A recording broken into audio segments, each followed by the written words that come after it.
Does my audio sound all right? Yeah, you're coming through just fine.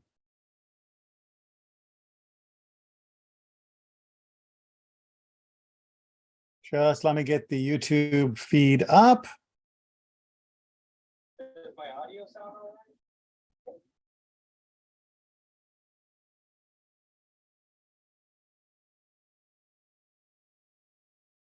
All right. I think that's up. Things are running a little bit more slowly. I'll say at the outset, two very important things. One, my internet is still not stable, so this could drop at any time. If it does, just hang up the coat for tonight because it takes a long time to get it rebooted. But two, next week and the week after, next week is Pesach. So obviously we will not be having class. And the week after is the end of Pesach. And again, being Chag, we will not be having class. So that means our next class after today, for however long it'll go, will be in April 19th. So just bear that in mind. And I wanted to get that out before whatever my internet provider does to me. Okay, but let's go ahead and jump in because, like I said, who knows how much time we have together. It's been off and on for the day. We are picking up at the end of chapter 6, and we are talking about two mikvaot. And here the question becomes not whether there is a pipe between them, but whether there is a crack between them. And as we'll see, the nature of the crack will make a difference. Chapter 6, Mishnah number 9. If a wall between two mikvaot had a perpendicular crack, meaning the crack is going up and down vertically between the two mikvaot. So we have mikvah 1, mikvah 2, and between them there's a wall, and in that wall there is a crack going up and down. If the wall between two mikvaot had a perpendicular crack, their waters may be reckoned together. So two mikvahs side by side, crack in the wall between them going up and down, then we treat the water between them as being the same, meaning that if there is 20 seah of rainwater in one, 20 seah of rainwater in the other, then it's considered as one mikvah, and it's a kosher mikvah of 40 seahs, and you could continue to add whatever drawn water you may want to. Likewise, if it is under 20 seah in each or under 40 total, someone puts in 3 of drawn water, it will invalidate both mikvahs as long as that crack is going between them. Make sense? Got it. Even though it's just a crack, it's considered to be joining the waters. However, if it was cracked horizontally, they cannot be reckoned together unless there is at one place a hole as big as the tube of a water skin. Rabbi Yehuda says it's the opposite. So here, the second version is we have two mikvahs side by side, wall between them, but that wall, there is a horizontal crack between them, not a vertical one, that the crack between them goes side to side. According to the Chachamim, the general opinion of the Mishnah, if it goes side to side, then we treat the water between them as being two separate containers. If there is 20 in one and 20 in the other, you just have two half-filled mikvahs, you don't have 40 seahs. And if one of them becomes pasul, invalidated, the other one is not affected at all, unless there is a hole between the two of them, going back to a concept that we've had multiple times. Hole between them, if it's big enough as this tube of the water skin measurement, then that would mean that they are connected, and what happens to one affects the other. Now, Rabbi Yehuda says that it's reversed, that a horizontal crack connects them, but a vertical crack does not. Now, why is this? What is the issue between Rabbi Yehuda and the other sages regarding the crack? Well, the underlying issue is whether or not the crack is dependable as a means of water transmission between the two sides. The first opinion, the primary opinion, and the winning opinion holds that because the crack is vertical, perpendicular, straight up and down, well, straight-ish up and down, then even if it is very, very thin, if the crack goes from one mikvah to the other, then we can assume that that crack is a fixed feature, that the water will continue to pass between one side and the other. However, if it is sideways, then, well, what happens when you have a vessel that has a crack in it sideways? Well, over time, there is going to be either pressure that collapses it, or there will be things that will become lodged in that crack. And as that crack is horizontal, there won't necessarily be the same opportunity for flushing it out, for removing any of that debris, and it will become blocked. At that point, the waters will definitely be two separate containers. So Rabbi Yehuda's belief, so the sage's belief is that we should treat a horizontal crack as being separating unless it's big enough that we can see through it.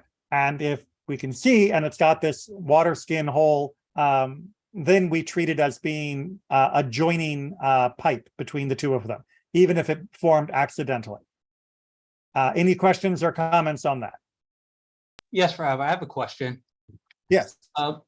These mikvahs weren't necessarily water that you could see through, so you could very easily have a horizontal crack that you couldn't see through.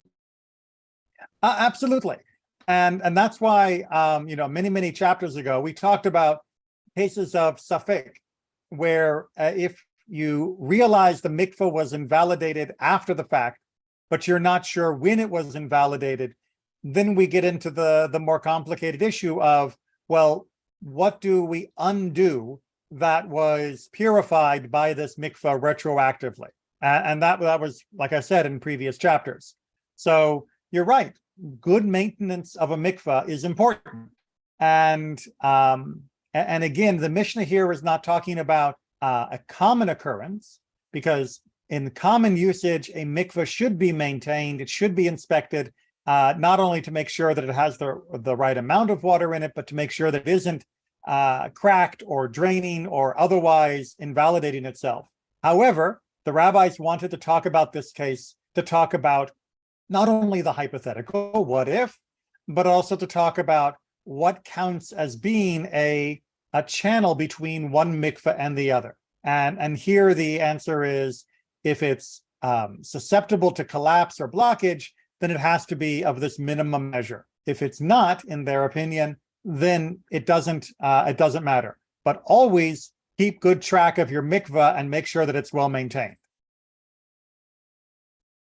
Does that help? Yeah, that helps.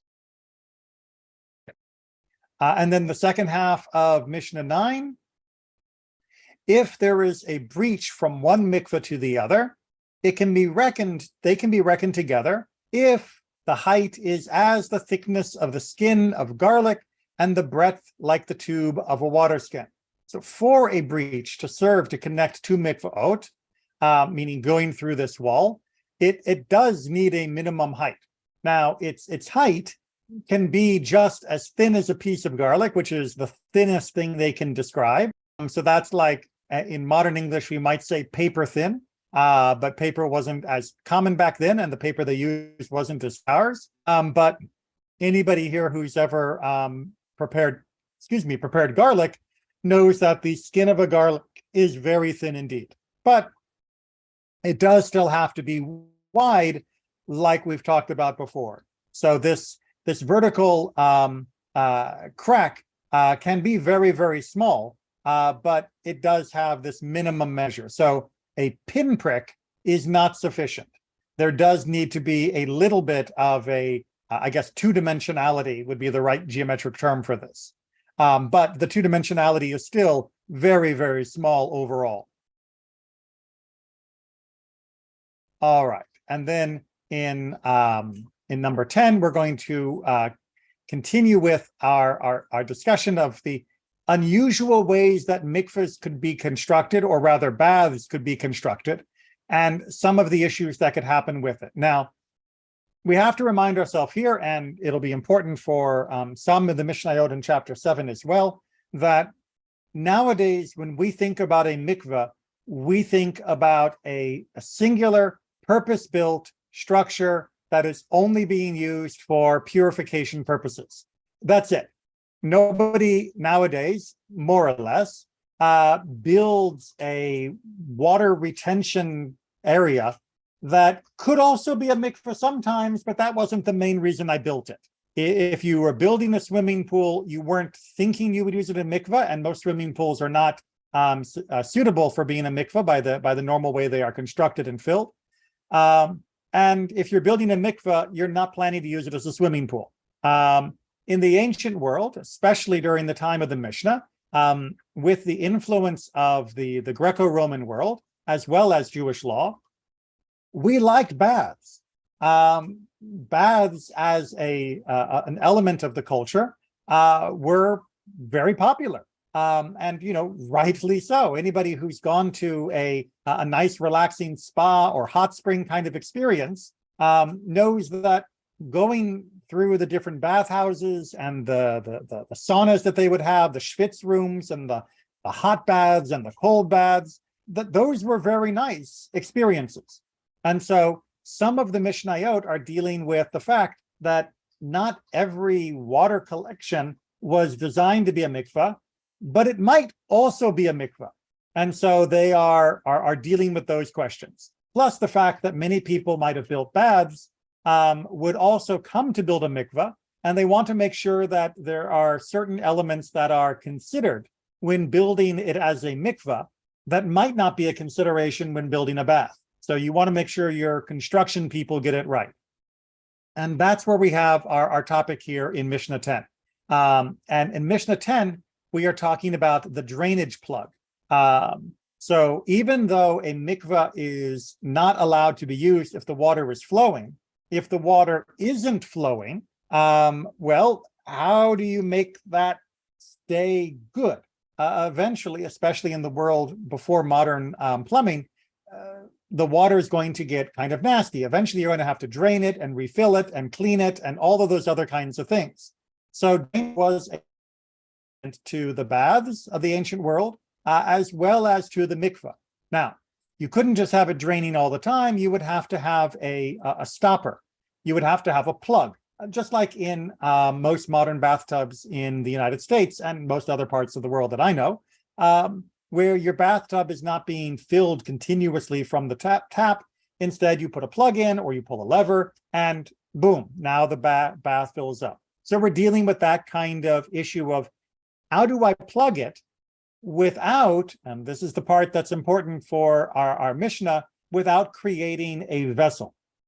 Because if I create an area that becomes not the mikveh, but the drain unit, the drain vessel, then wouldn't the water that collects in that vessel count as drawn water? And since we usually put that right down at the bottom, doesn't that mean that the first water in is going to become drawn water by going into this collection stopper zone? And wouldn't that mean any water that added to it afterwards from rainwater or whatever is meeting drawn water, and we're done? Basically, the way to think this is as though there was a bucket at the bottom of the bathtub with a lid on it, the stopper. And the question becomes, if the water pools in that bucket space, doesn't that mean it's in a vessel? And doesn't that mean it's drawn? And wouldn't that invalidate everything else? So that as a prelude, because we need to know a little bit of plumbing before we can actually understand what the Mishnah is going to teach us. Let's see if there are any questions. Yes, Aaron. All right, I'm a little confused. My understanding is even if water fell into a bucket, I thought you could tip it over and it wasn't drawn water. I thought it was only drawn water at the moment you lifted it. Well, first of all, you can't tip over the bottom of the mikveh because it's embedded in the mikveh. This particular fixture, that's the word, plumbing term. This particular fixture is built into the mikveh itself. So there's no tipping over. And second of all, if you are deliberately collecting it, there are, as we've talked about, some ways that sometimes you can allow it, sometimes you don't. And even the tipping the tipping has to be outside the mikvah, travel across the ground, and then go into the mikvah. So for a variety of reasons, this collection point at the bottom of the mikvah could be a real problem. You can't tip it over. You're definitely putting the water in there on purpose, and it's not flowing over the ground to get there in any event. So yeah, once the water goes into it, you're kind of stuck. But likewise, if I don't have a drainage system, then how am I going to drain my mikvah? What am I going to do? And the Mishnah is going to give us some explanation of how we should handle this.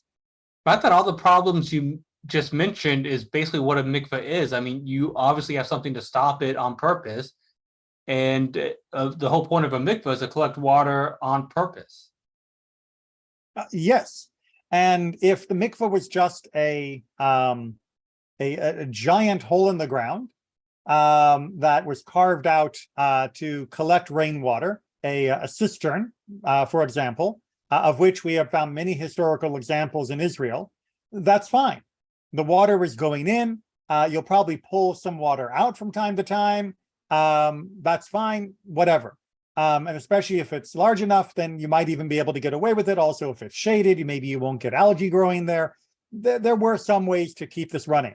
But like I said, here we are crossing between bare bones cistern collecting water running down the hills in Ein Gedi style with a more luxurious bath system that was fully plumbed in the Greco-Roman style.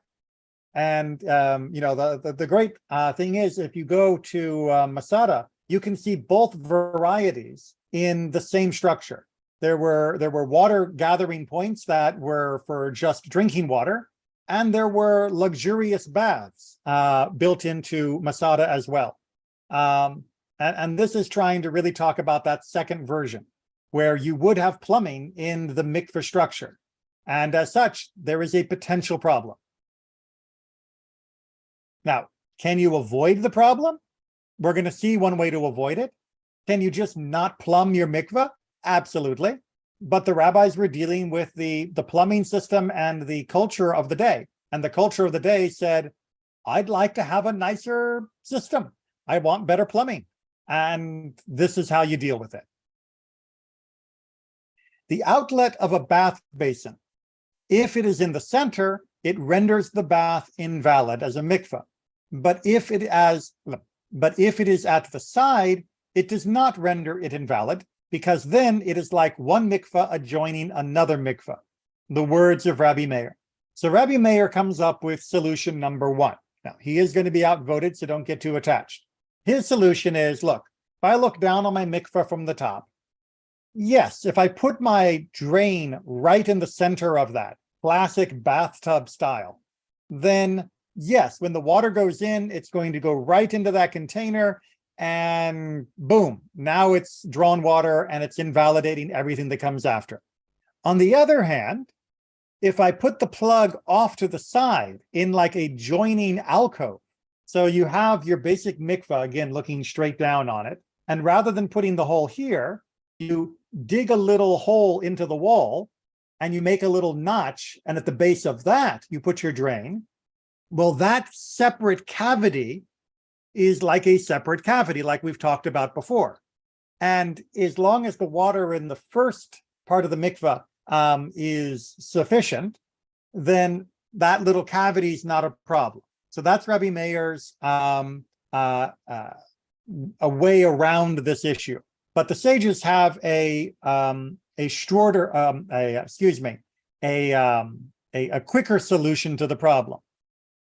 The sages say, if the bath basin can contain a quarter log of water, which remember is a tiny, tiny amount, before it reaches the outlet, it is valid. But if it is not valid. Okay, so what the rabbis are saying is, we're not going to worry too much about the water in that hole, the stopper hole, as long as at least a little water is in the mikveh before it goes down. So that if you fill the mikveh, if it gets a little bit and then goes down, then you're okay. But if the water just goes straight in and nothing fills in the mikvah until it goes up, then that's not going to work. Now, how would you build this? Well, it'd be simple. You'd have a little rim around your drain hole, just a little lip. And then the water would fill up until the lip. And when it got to the lip, then it would pour over the edge down into the drainage, and you'd be fine. As long as you had that quarter log of water, then you're okay, because you're not starting off just filling a bucket, which is a problem. So that is their solution to this. Just give it a little time before it hits the plug. Now, Rabbi Elazar ben Zadok says, if the outlet can contain any amount of water, it is invalid. So his argument is it doesn't matter where it goes, it doesn't matter what gets filled first. If there is an outlet that can contain water at all, then it's not an appropriate outlet, and the mikvah is completely invalidated. As you can guess, his opinion is not the majority one. Moving on to Mishnah number 11. Okay, so as I mentioned just a minute ago, bathhouses would often have different temperature pools of water. Even to this day, if you go to many gyms, there will be a swimming pool, and there will be a jacuzzi that's much warmer, or a hot tub. And sometimes there may even be like ice baths. There are many different temperatures in some modern gyms as well. Well, in the ancient world, it was that everywhere. That was a common practice for not just exercising, but for relaxing, health, and very much a social atmosphere. Hanging out with your friends at the bath was very common as a social activity among both the Jewish and non-Jewish population. Okay, so here we're dealing with a pool of cool water and a pool of hot water. So let's go ahead and see how that works. Remembering, of course, that some of this water is definitely going to be drawn. We'll identify it as we go, and some may not be.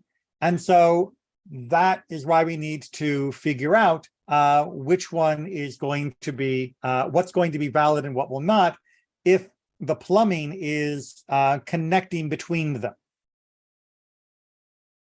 The purifier in the bathhouse. The bottom was full of drawn water, and the top was full of valid water. Let's just call it rainwater for ease at the moment. If the space in front of the hole can contain 3 logs, it is invalid as a mikvah. How large must a hole be to contain 3 logs? 1/320th of the pool, the words of Rabbi Yosef.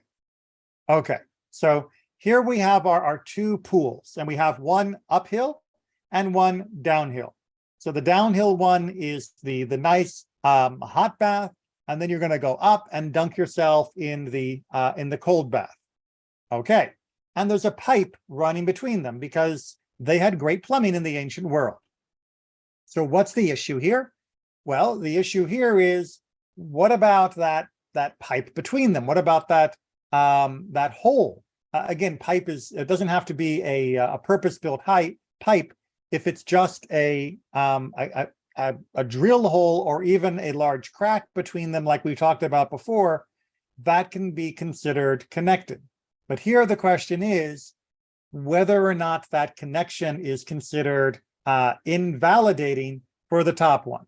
Now, I should point out that this is only an issue for invalidating the mikvah level in the top, the mikvah status of the top one, if it has not already been filled to a 40 seah level. Once it reaches 40 seah, then this is not an issue, because as we've talked about again and again, once a mikvah was validated with 40 seahs of non-drawn water, of proper mayim chayim, and we're going to talk about that more in chapter 7, then nothing you add to it can invalidate it after that point, more or less, as we've discussed.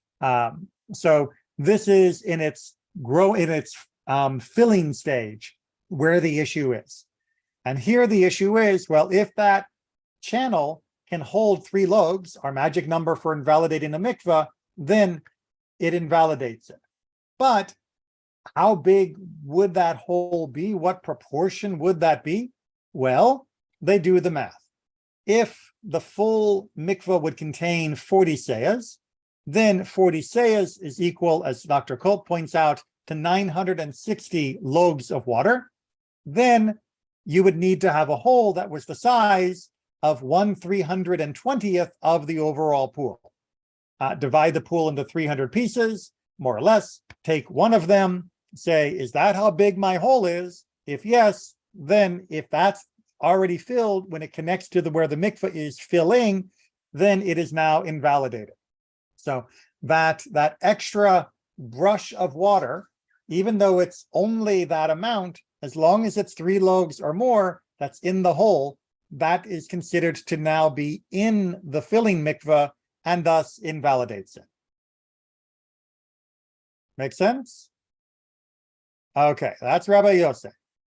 But Rabbi Elazar says, even if the bottom pipe was full of valid water and the top pipe full of drawn water, so reversing the situation and reversing the gravity of the situation, so we are even more likely to assume the water is flowing downhill, and by the whole side were 3 logs, the bath is valid. For they have only said if 3 logs fell in. So Rabbi Elazar is going back to what we said back in back in Mishnah 4, where it only counts as invalidating if it was fallen in. That if the water that was drawn is added in some other novel fashion, like brushing against the hole from another source, that doesn't count as sufficiently falling in, and therefore we don't need to worry about this. Even though in this case, gravity is certainly inclining the water to come down and go into the newly filling mikvah. All right, so we're going to take a break from all of our pipes and all of our cracks and all of our channels and canals and cavities. And we're going to go back to what I imagine many of you would like us to have looked at in chapter 1, or maybe chapter 2 at most, which is what actually can go into the mikvah and what can't. We keep talking about rainwater, we've talked about spring water, but is that really it? Are there other types of water that do work for our mikvah filling? Because we might not always be able to arrange for rain and these other things. Or we may not be able to arrange for them in sufficient quantity to do the mikvah. Okay, so let's get into a lovely little, what the rabbis believed, mnemonic for trying to figure out this pattern. Some materials, meaning liquids, raise the mikvah up, meaning help fill it, complete it, to the required quantity, but they also do not make it invalid. Now, obviously, rainwater would fit this bill. Actually, let me just go ahead and do the 3 versions, and then I'll explain, because I just want you to hear the poetry of how they put this together. Some materials raise the mikvah up and do not make it invalid. Some make it invalid and do not raise it up. So you see the way they flipped it. And some neither raise it up nor make it invalid. And then we get the negation of both. So we have A but not B, B but not A, neither A nor B. So these are the 3 categories we're going to deal with. And that pattern is designed to help it be more memorable for the student. The rabbis were looking out for us when they put together the Mishnah's formatting. Okay, so some materials, if you use them to complete the mikvah, to finish it off, to add in the last half of the mikvah, it will count as reaching your 40 seah magic number. And those same category 1 materials, if used to fill it up, will not invalidate the mikvah. Meaning that you can use them, and not only do you use them and add up to the total amount, but they also do not negate the mikvah itself. So that's category number 1. Let me get category 2 and 3 up, Aaron. I see your hand, but I want to get each of them, and then we can go back and examine each. Some liquids, on the other hand, make the mikvah invalid, meaning they cancel out the mikvah as if they're more than 3 loaves, and they do not raise it up, meaning, and they do not count towards getting to the 40 seah at all. So they invalidate it, and even if they are under the amount needed, meaning under the amount needed to invalidate, they also do not add it towards that 40 seah. Quick example, you would add in substance number 2, but you only put in 2 loads of substance number 2, but you only needed 2 more logim of liquid to reach 40 seahs in the entire vat. Tough. Those 2 loaves would invalidate it if you had 3, but you don't. But even 2 cannot count positively towards the 40 seah minimum that we are aiming for. So you would need to put in 40 seahs, or you would need to put in 2 loaves of actually proper water and 2 more loaves of proper water to make sure that mikveh is valid and the right amount. And then substance number 3, these neither raise it up, nor do they make it invalid. So if you pour in substance number 3 when you are down 10 seahs, well, you haven't ruined the mikveh. You can still put in 10 seahs of rainwater and it'll be fine, but they also don't count towards the final completion of the mikveh. So if you had a 30 seah mikveh and you pour in 10 of substance 3, your mikveh is not done. You're going to have to put in another 10 seahs, this time of proper rainwater, and then your mikveh will be kosher, which means you will have a total of 50 seahs liquid in the vat, but only 40 of it is sufficient. So in category number 1, it will never make it invalid, and you can use it to finish it off. Category number 2, it will make it invalid if you put more than 3 or more logim in, but even if you put less in, you have to compensate for that addition. It doesn't count towards the amount. And then substance number 3, it doesn't count towards raising it, but it also doesn't count towards disqualifying it. All right, now, Aaron, with all of that on the table, what's the question? Yeah, just like I said, it seems like the category number 1, shouldn't there be a 4th category saying that these raise it up and invalidate it? Because I thought there were some waters that would raise it, but if you hit 3 before the 40, they invalidate it. And the ones I thought that raised it up and didn't invalidate it was like rainwater, which you can put as much as you want without invalidating. Right. So I don't believe, I'm running through the different hypotheticals in my mind, but I don't believe there's any substance that if you were to put 3 loaves, it would render the mikveh invalid. But if you put the last 2 loaves of it in the mikveh to finalize the mikveh, that the mikveh would then be considered kosher.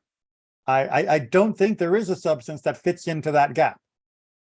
That's why they didn't list it as the 4th logical option. Because you're right that if we were doing a strict logic puzzle, then and we have, yes A, not B, and then we have then we have yes B, not A, and then we have not A and not B. We should have a yes, a not B, but yes A. Now we already have that. Some do. I've lost myself in my A's and B's. We had a yes A, but not B. Then we had a yes B and not A. And then we had a not A, not B.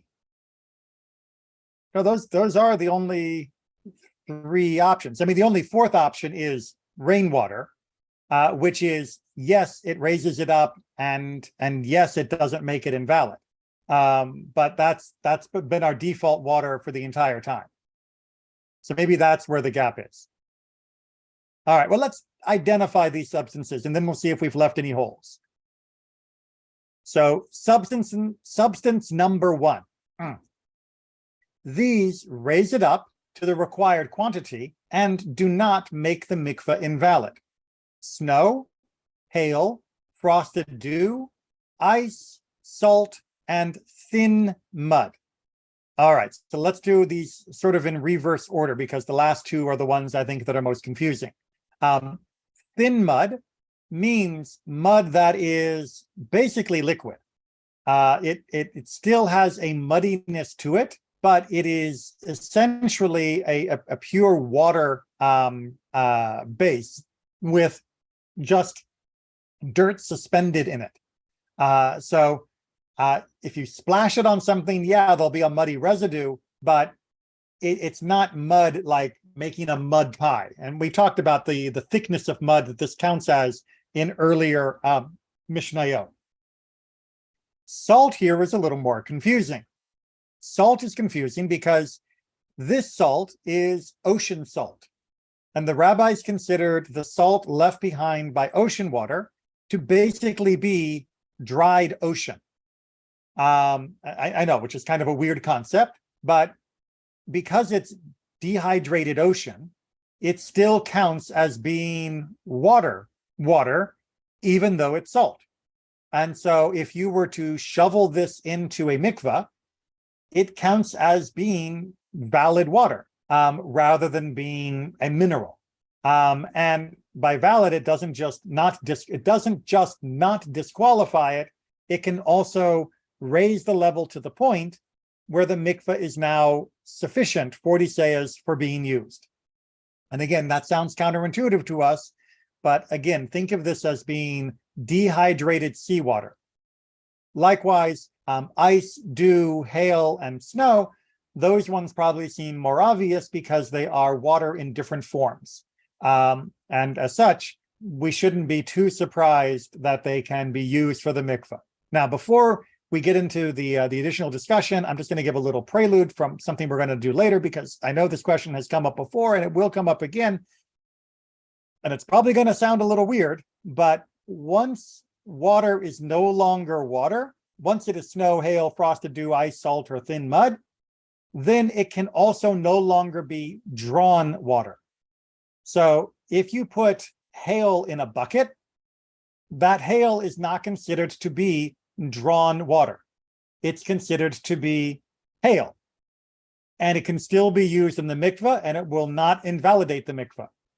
So we'll come back to that topic in more detail later, but I just wanted to go ahead and head that question off from the pass, because I know this is something that we've touched on a little bit from time to time.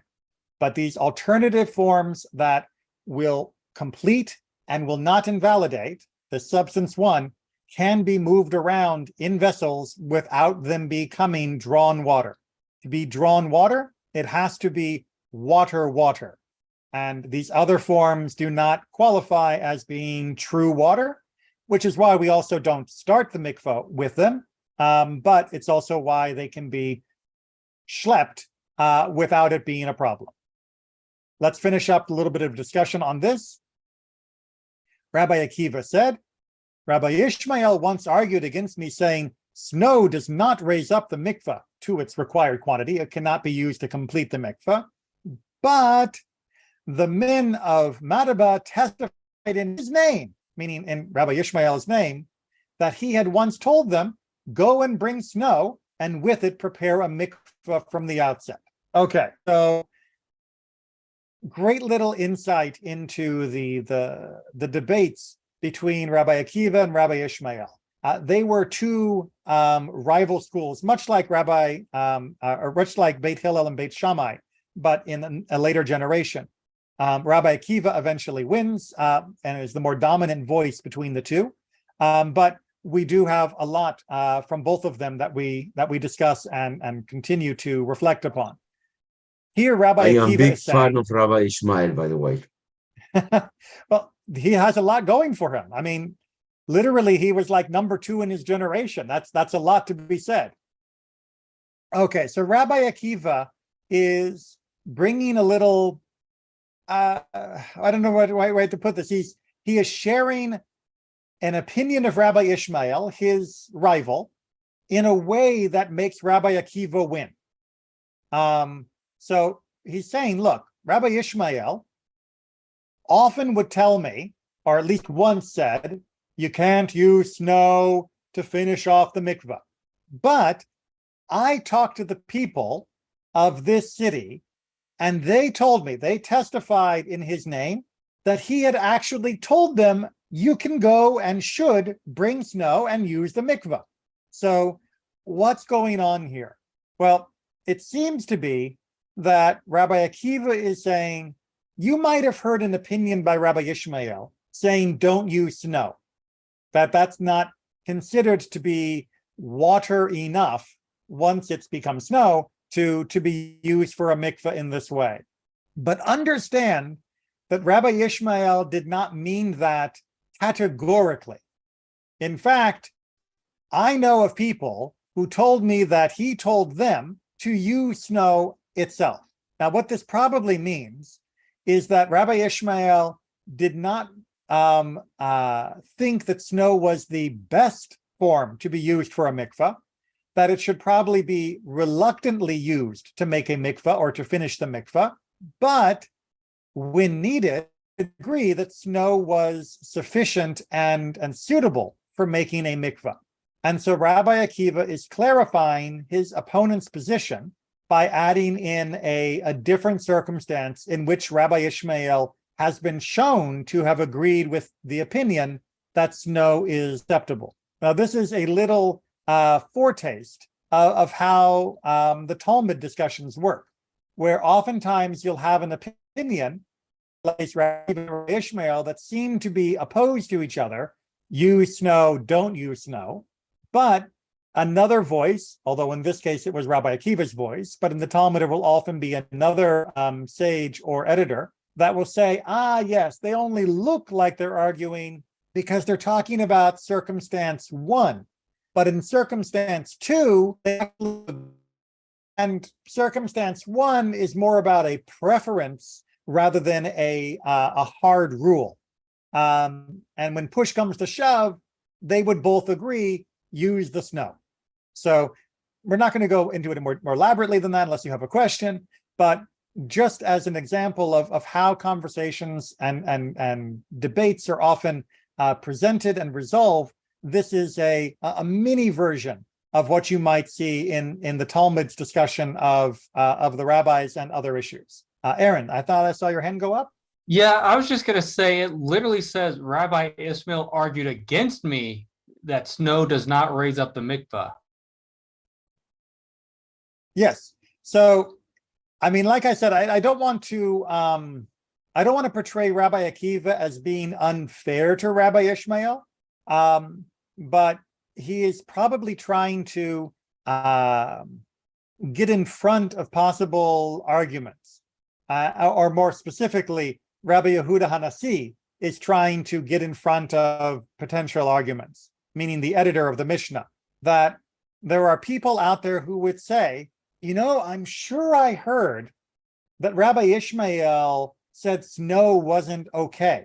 In fact, I wasn't there like an argument between him and Rabbi Akiva about this? And this tradition from Rabbi Akiva is trying to put that to rest before it goes anywhere by saying, yes, we're aware Rabbi Ishmael arguing against me, but I have the ultimate counter argument to Rabbi Ishmael's opinion about snow, which is that Rabbi Ishmael permits snow because I have an actual case where he used it. And as is normal, you will find that the rabbis will weigh the testimony of an actual event as being more convincing about a rabbi's opinion than just a statement given in that rabbi's name. So because Rabbi Akiva can point and say, Rabbi Ishmael said, use snow to this town, that then becomes a more conclusive argument than just Rabbi Ishmael said, don't use snow. Now, is it constructed to make Rabbi Akiva look good? Probably.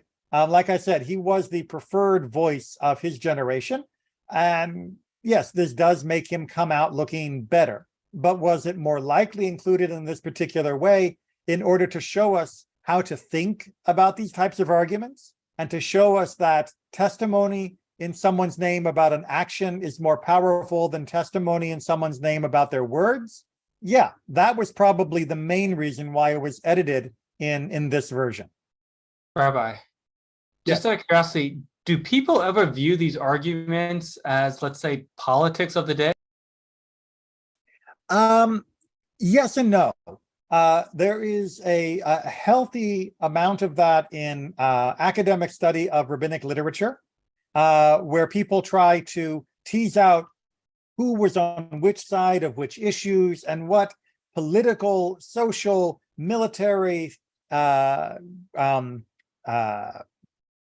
struggle, who was in charge, who wasn't, the people who had the money, the people who didn't, the people who were native to the Israeli rabbinate, the people who were imported to the Israeli rabbinate. There are academics who study that in some detail and like to create theories about what's going on.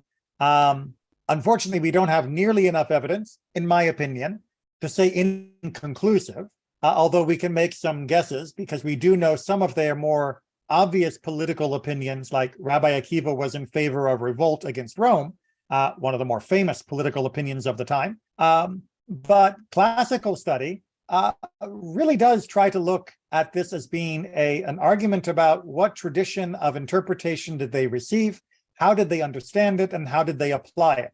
And they may have had a school of thought, but that didn't mean that they had a political axe to grind. But I was just wondering if you would get political rhetoric too. For example, if this one was to be taken politically, one may argue Rabbi Ishmael said you can't do this, but we know that he instructed people to do it. I was just wondering if it could potentially be viewed as political that way to shut down an argument. So it's a great question because of modern political trash talk and mudslinging. But that's not the way the rabbis engaged. Like I said, I didn't want to characterize this as Rabbi Akiva trash talking Rabbi Ishmael. This isn't Rabbi Akiva going, so you're a flip-flopper, you're inconsistent, you've changed your opinion, as though that was a bad idea. We see multiple times throughout the Mishnah and even more so in other texts of rabbis who change their opinion and are celebrated for doing so. So Judaism, we've got nothing against people changing their opinion for good reason. Instead, this is really trying to say, I know that Rabbi Ishmael is on record saying no snow, but you should understand that he has also ordered other people to use snow. And I think that's the more convincing presentation of his opinion. So he's not saying don't trust Rabbi Ishmael. He's saying Rabbi Ishmael is great. We debate, we discuss, but understand sometimes the way he presents his arguments is not 100% of his position. Really, if we want to know him, we have to look at his full position. And wouldn't you know it, his full position happens to agree with me. That's not a knock on Rabbi Ishmael from Rabbi Akiva's opinion. That's them reconciling. That's them agreeing. So far from being an adversarial statement, this is Rabbi Akiva bracing Rabbi Ishmael by saying, yes, maybe there are some circumstances where he might discourage it, but when push comes to shove, he's a snowman just like me.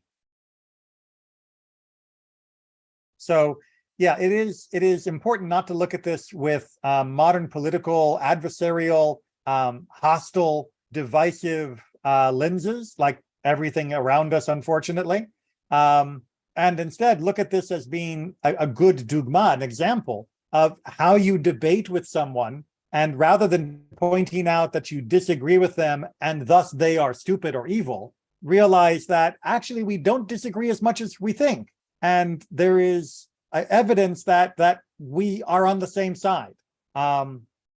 Just imagine in the modern world if political advertisements said, candidate X said A, but he voted for B, and I agree on B too. Candidate A and B, we're not so different. I mean, it's just laughable to imagine a modern political ad like that.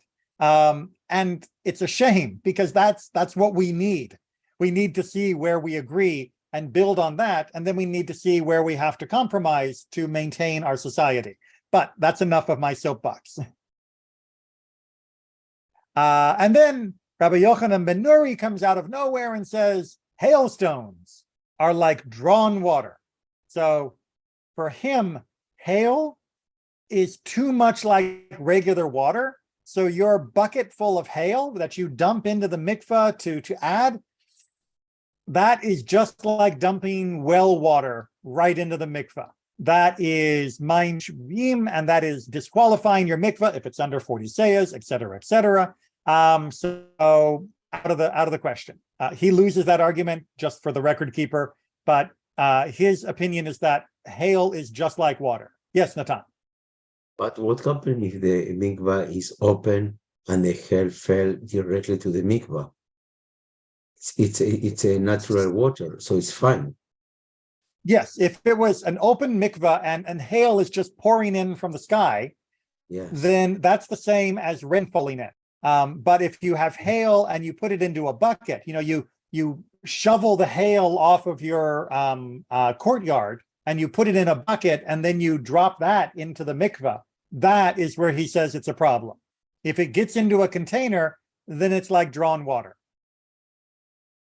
Because I think you may have just been logging in at this point, because the other items we mentioned here from substance one, snow, dew, ice, salt, and thin mud, these do not count as drawn water, even if they are in buckets. If you have these substances and you put them in a box and then you dump the box into the mikvah, it doesn't count as drawn water. Which one? These Snow? are Which other? neither snow, hail, frosted dew, the very heavy early morning dew that freezes in the winter, ice, obviously, salt, and again, I think you hadn't quite logged in. This is salt from when the ocean evaporates. So the rabbis considered it like dehydrated ocean, and then very, very, very thin mud. So why it's fine all those and not the, what was the other one he said now? Hailstone. Yes, why? What's the difference between them and hailstone? It's still different elements of a variation of water. Which is a great question. And that's why I believe Rabbi Yochanan ben Nuri loses this argument. In his mind, I believe he was trying to say that hail being frozen drops of water is too much like water. That it's too close to water. Now, I think it's not a great place to draw the distinction either, but it's an argument. It's an argument he loses, but it's an argument. So it's not too crazy that he would make mention. Ever had very, very fine hail, it does kind of roll around in the bucket, and it will, once you scoop it up, it'll melt very fast. So maybe that is more like water than like rainwater than other types of water. I mean, the ice, the snow, and all of those things. Personally, yeah, I don't see much of a distinction, but he does. Or rather, he sees this as being too close to regular water. But as mentioned, So the rabbi his opinion said that is no, that is fine. The rabbi said that it's we fine. can count them. Yes. Yep.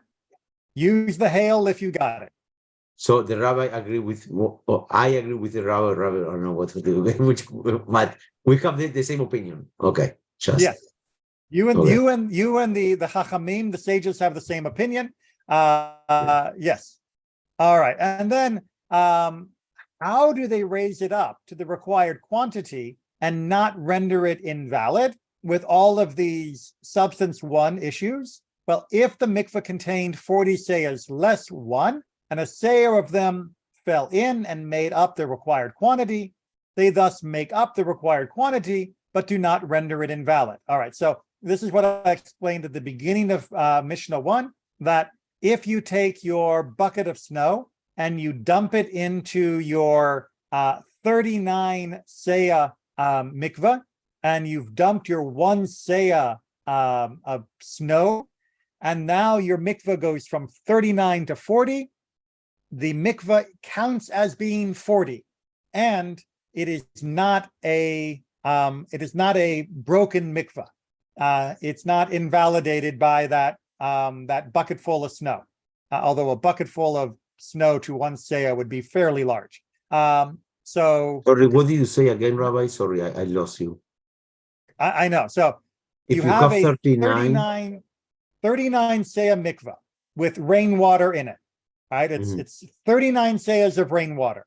And then you've got a freak snowstorm and no rain in the future. So you think to yourself, all right, I'll shovel the snow into a bucket or just straight into the mikvah, and I'll shovel a seah worth of snow into the mikvah. If it's snow or ice or hoarfrost or what was the other one, or hail L. or the ocean salt or the thin mud, then that 39 plus 1 additional counts as being 40 total seahs of mikvah water, and it's a kosher mikvah. Substances 2 and 3, which were mentioned in the logic puzzle at the top, are going to be covered in Mishnah number 2. If you use them, then your answer is different. Then adding 1 seah of substance 2 ruins the mikvah, and adding 1 seah of substance 3 doesn't raise the mikvah as far as the amount you need to get to 40, but it also doesn't ruin it. But those substances are found in Mishnah number 2. And let me just go ahead and, we've got a few minutes, maybe a little longer than I wanted to, but I want to go ahead and do it anyway, because like I said, also at the beginning, with next week being Pesach and the week after also being Chag, we're not going to meet again till the 19th of April, because our calendar decided to put all of our Chagim on Wednesdays for the next 2 weeks. Okay, so substance number 2. These invalidate the mikvah. Oh, sorry, Aaron, did you have a question on Mishnah 1? Yes, Rabbi. This is actually what I was talking about at the very beginning. Things that raise the mikvah, but could also invalidate it. So if you had a 36 seah mikvah and you put 4, I guess, shovels of snow in it, you would invalidate the mikvah, right? No, it's still fine. All It's right. still fine. All right. So nothing that would raise it, that you could put 1 seah in, you could put 4 seahs in as well for everything. Correct. All right, that was it. Okay.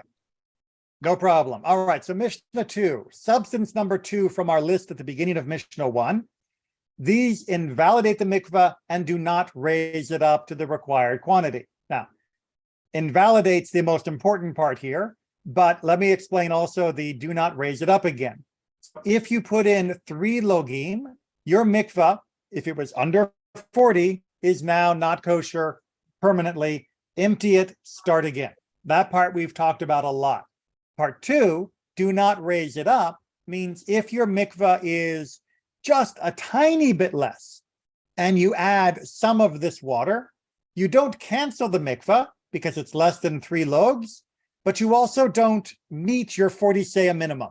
And we're going to get an example of that as we go, but I wanted you to get that in your mind ahead of time. So these are, don't use this water. Drawn water, obviously, whether clean or unclean, meaning ritually pure or ritually impure.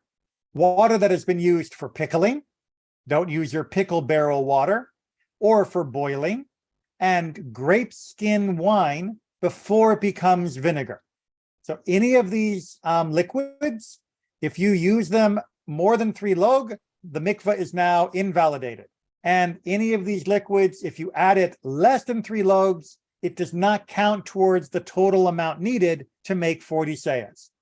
How do they make the mikvah invalid and do not raise it up? If a mikvah contained 40 seahs, less a quartav is a tiny, tiny amount, and a quartav of these fell into it, it does not raise it up. So even though you now hit 40 seahs of total liquid, because 1 quartav was from these versions, it is not considered a 40 seah mikvah yet. You still need 1 more quartav of proper water. Throw an ice cube in. And if there were 3 logs of any of these, they would invalidate the mikvah like we have been learning since chapter 1. So that's the most the easiest one to understand. Those types of liquids will ruin the mikvah as it's being created, and they do not count towards reaching 40 sayas. Yes, Aaron? You can't actually use ice cubes, can you? Yeah, you can. Oh, that's not drawn water? It is not considered drawn water. Now, if the ice was made without being drawn water first, so natural ice, like go carve a chunk out of a river, that kind of ice. But yeah, if you have water in your bucket and then you make ice out of it, that would be problematic. But the rabbis were not familiar. Well, it was almost impossible in their day to make ice unnaturally. All the ice they were used to was ice that came because it got cold outside. Okay, and then substance number 3. But other liquids and the juice of fruits, brine, and liquid in which fish has been pickled, which was considered its own special substance, which was not actually a liquid, and grape skin wine that has fermented, sometimes raise it up to the required quantity, and sometimes do not raise it up. How so? If a mikvah contained 40 sayas less 1, and a sayah of any of these fell in, it does not raise it up, meaning to the required quantity. But if the mikvah contained 40 sayas and a sayah of any of these was put in and 1 sayah was removed, the mikvah is still valid. All right, so let's get the first case first because it makes the most sense. I've got my 39 sayah, and then I decide to pour in my orange juice. Well, it's still 39 sayas of rainwater with a mixture of orange juice into it now, but that doesn't mean I have a 40 sayah mikvah. On the other hand, it also hasn't ruined my mikvah. It's just a little messy and probably going to attract bugs. But if I add another sayah of rainwater, I'm okay. There is some caveats to that in later Mishnayot. However, the case number 2 is a little bit trickier. If the mikvah already had 40 sayas, and then I put in another sayah of orange juice, well, we know that that doesn't invalidate the mikvah because it was already 40 to begin with rainwater, and nothing can invalidate it. But what happens if I pull, remove a sayah's worth of water, well, combined water-orange juice mixture? You might think that the mikvah would now be not kosher because some of what I pull out is going to be rainwater and some of what gets left behind is going to be orange juice, which would mean the new mikvah total would be less than 40 sayas of rainwater. And the answer is no. The mikvah itself is in fact still kosher.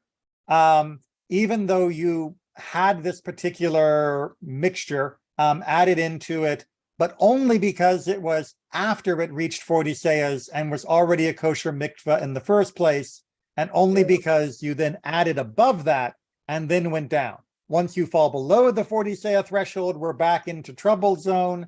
But as long as you keep it at 40 sayah or higher, we don't care about the percentage of original rainwater and these other liquids added. We will care about that for other reasons as we go forward, but that's as much as we're going to be able to get to tonight. Now, we didn't say that if already reached the 40 and is an kosher mikveh, and for some reason you drop to 39 for all these elements, still is kosher. They don't lose the extra on that. That you can throw something else that is not so, how do you say that? A product that is not so appropriate, but still, if it was already 1 point kosher, it's always kosher, correct? Yes, but here we have the novelty, the chidush, is that it was at 40, and then we added orange juice or milk or whatever, and now we're at 41. Everybody agrees, no problem. But if I take a sayah out of mikvah Well, now it's down to 40 again. But if I did the chemical analysis on the remaining 40, I would see that some of it is the orange juice, not the original rainwater, which means there's now technically less than 40 seahs of rainwater in the mikvah. But you Because, said you the know, last time right that at we the don't end. do that we don't What's care that? about. You said the last time that we don't care about those technicalities of scientific technicalities. Correct. And part of the reason I said it is because of Mishnahs like this. But here, the novelty is not just that we don't care, it's we don't care even though it doesn't count as water. I mean, literally now 1/40th of the mikvah, more or less, is not even water. It's not drawn water or you know, muddy water. It's milk. It's orange juice. But we don't care at that point. And that's what the rabbis are trying to drive home here, is that even these non-liquids, they may not be able to complete the mikvah originally, but even if they now make up a noticeable percentage of it, they don't invalidate it after the fact. Now, there are going to be a few twists and turns having to do with the coloring and things like that, but that is going to have to wait until April. Yes, Eric. Yeah, it's my understanding that since it's 40 seahs, it nullifies these topics, even though they didn't count if it was less than 40 seahs. Since it's more than 40 seahs, it nullifies it. And when I read the note, it says, in this way, the liquid can, in a sense, aid in raising the mikvah. Right, because technically, the it, your pronoun there is I think where the confusion is still bouncing around. It, the mikvah, the rabbis are trying to make us look at with a little more granularity. And they are trying to stop us from going down the wrong path, which would be, and I'm glad that you guys have both absorbed the basic idea that a kosher mikvah stays a kosher mikvah as long as it has 40 seahs in it. But the rabbis are still making that point. Maybe I've argued too convincingly during the previous 6 chapters. They're saying, look, we know without a doubt that this mikvah began with 40 seahs of rainwater. And we know without a doubt, we added 1 seah of non-water, right? Completely doesn't count as water of any kind. It's literally a different substance in their mind. I know in modern English and in modern Western society, we think of these as being hydration, and it's kind of like a warm form of water. They really considered this to be like a totally different substance, not just a different version of water, but totally different, because halakhically it is. So I've got 40 rainwater, I've got 1 non-water, and then I take away 1 seah of the mixture. Well, when I take away 1 seah of the mixture, let's just assume that it's perfectly mixed. My remaining mikvah is now 1/40th not water. So how can that still be a kosher mikvah? That's like I took, you know, a mikvah that was 39 seahs and added 1 seah not water. Now I got there in reverse rather than going forward. If I went forward, it wouldn't work. But I'm going backwards, and I've ended up at the same place as if I had added it from the beginning. But because I went backwards and I ended up with 39 and 1, it's still a kosher mikvah. That's the surprising insight that the rabbis are trying us to grab a hold of. Is that look, if I pointed to 2 mikvahs and I said in that mikvah there were 39 seahs of rainwater and 1 seah of orange juice, and the 39 came first, and then I added 1 seah of orange juice, I would have to say, not a kosher mikvah yet. And if I point to another mikvah, and I say that mikvah has the exact same chemical composition, but it got to 40 water first, and then it went backwards to 39:1, well, that mikvah is kosher. Even though it's got the same percentages, more or less. There's a few decimal places off on that, but that's not the point at this stage. That mikveh is kosher. They're really trying to drive home, and I think you guys have already bought into it really well, that once the mikveh is kosher, as long as it stays Always above kosher. 40 sayas, it's always kosher. But Rabbi, doesn't it have to stay above 40 sayas of water? And the only way it would stay above 40 sayas of water would be if the mikveh nullified the other stuff and treated it as regular water. And that's the answer, no. Uh, That it doesn't have to stay above 40 sayas of water per se. That if the measuring line on the side of the mikveh says 40 sayas, like we have, this is 5 feet deep. If it says 40 sayas there, then it doesn't matter what percentage of that is still actually rainwater or not. As long as it was 40 sayas rainwater at one point, then whatever it is today is still fine. As long as it never dropped below that 40 mark, we're okay. right. But I was gonna say, does when that other stuff comes in, for example, let's say milk, does the 40 sayas of rainwater nullify the milk and make it as if that milk was rainwater? No, it doesn't make it rainwater itself. It doesn't invalidate the mikveh, is the better way of looking at it. It's not that it is transformed into rainwater. It doesn't invalidate the mikveh. All right. It doesn't harm the mikveh. It's not damaging. But it still raises the mikveh, assuming there's 40 sayas of valid water in there. And that is the novelty, right? You would think that it shouldn't count at all. Like it doesn't if you're starting with only 39 and adding in 1. But in this case, it is okay because the mixture that remains is sufficient for going for maintaining the 40 saya mark. All right, I'm going to have to leave it there because I've got dinner waiting for me in the other room. And like I said, we will be meeting again on April 19th at our usual time. So everybody should have a wonderful Pesach. Hopefully I'll have you for Shabbos and other wonderful opportunities. But if I don't, I'll give you an early Chag Sameach. Have a wonderful Pesach. Make sure that you're learning lots in the meantime, and share that and ask questions at Seder's and have a wonderful time.